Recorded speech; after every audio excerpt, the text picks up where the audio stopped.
Au troisième jour de la mission d'identification, nous mettons le cap pour la ville de Yem, tout en marquant un arrêt au mémorial de Mimbeng, où se trouve un monument historique.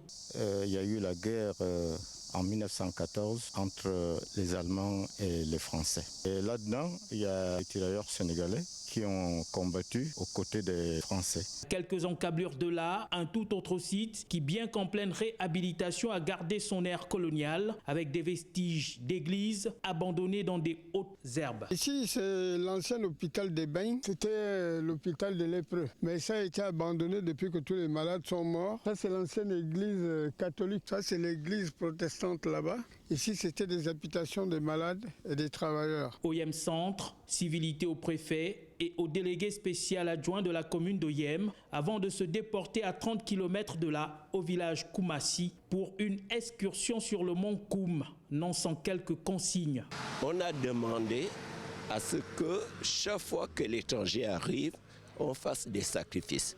Au lieu des sacrifices humains, il fallait bien qu'on donne le vin aux génies et quelques pièces d'argent pour les apaiser et pour éviter qu'ils ne portent atteinte à la vie des étrangers. Ce que l'équipe va respecter et gravir par la suite la montagne.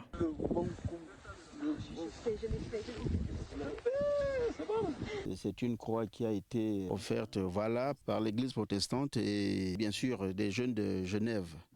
Ils étaient en excursion au Mont Koum, ils ont apprécié la beauté du site. Vous voyez que nous nous trouvons bien sûr sur le mont et la croix en fait foi. Vous-même regardez la beauté du site. Nous espérons qu'à l'avenir, l'État trouvera des moyens pour faire valoriser nos sites touristiques que nous avions dans la province. Prochaine prospection, les monts Ko et Salem, au village Elelem, dans le département du Wolé.